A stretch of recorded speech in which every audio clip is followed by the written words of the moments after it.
बिस्मिल्लाहिर्रहमानिर्रहीम। अस्सलाम वालेकुम friends, welcome back to my YouTube cooking channel MM cooking food secrets. आज आपके साथ मैं शेयर करने जा रही हूँ रमज़ान स्पेशल चना दाल चाट की रेसिपी है। बहुत ही मज़ेदार चटपटी बनती है।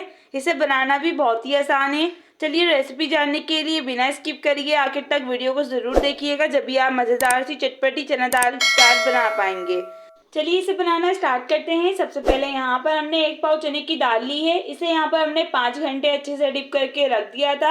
यहाँ पर हमने इसे अच्छे से वॉश करके तकरीबन 20 से 40 मिनट के लिए हमने नॉर्मल फ्लेम पे इसे बॉईल कर लिया। इस तरीके से हमने इसे बॉईल करा है। चने की दाल आपने इस तरीके से ही बॉईल करनी है। ये चटपटी चना दाल की चाट बहुत ही मज़ेदार चटपटी बनती है और 5 मिनट के अंदर ये बन के रेडी हो जाती है। चलिए इसे बनाना स्टार्ट करते हैं। चने की दाल चाट बनाने के लिए पैन में यहाँ पर हमने 3 टेबल स्पून ऑयल ऐड कर इसे अच्छे से गर्म करके 1 टीस्पून जीरा ऐड करेंगे। जीरे को आपने अच्छे से इस तरीके से लाइट ब्राउन करना है।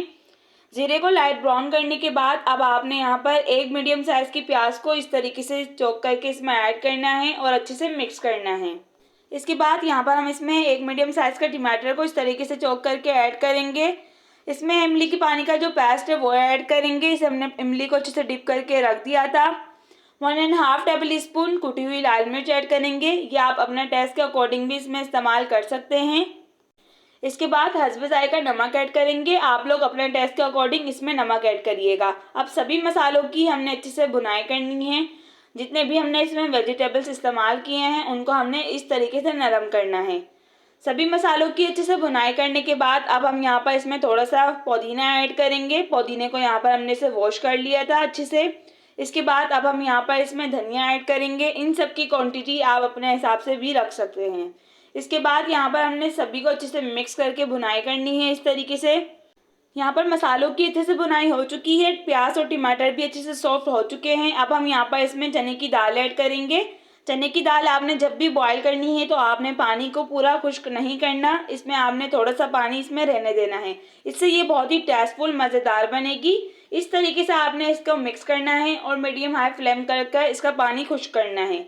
और आपने इस स्टेप पे इसकी मीडियम हाई फ्लेम करके भुनाई करनी है। अगर आप इसे अफ्तारी के लिए बना रहे हैं तो आप यहाँ पर चने की दाल को अच्छे से बॉईल करके रख लें। जब अफ्तारी का टाइम हो तो आप यहाँ पर सभी वेजिटेबल्स ऐड करके इस तरीके से गरम गरम बना सकते हैं। बहुत ही आसान तरीका है। यहाँ पर हमारी चने की दाल अच्छे से बन चुकी है। इस तरीके से आपने चने की दाल की चाट को ढीला रखना है, क्योंकि जब ठंडी होगी तो खुद ब खुद गाढ़ी होती जाएगी। यहाँ पर हमारी चने की दाल की चाट बनके रेडी है। अगर आपको ये रेसिपी पसंद आए तो please like comment share, channel को सब्सक्राइब, बेल आइकन को प्रेस करना मत भूलिएगा, ताकि सभी आने वाली हर रेसिपीज़ की नोटिफिकेशन आप तक आ सके। जज़ाकल्लाह।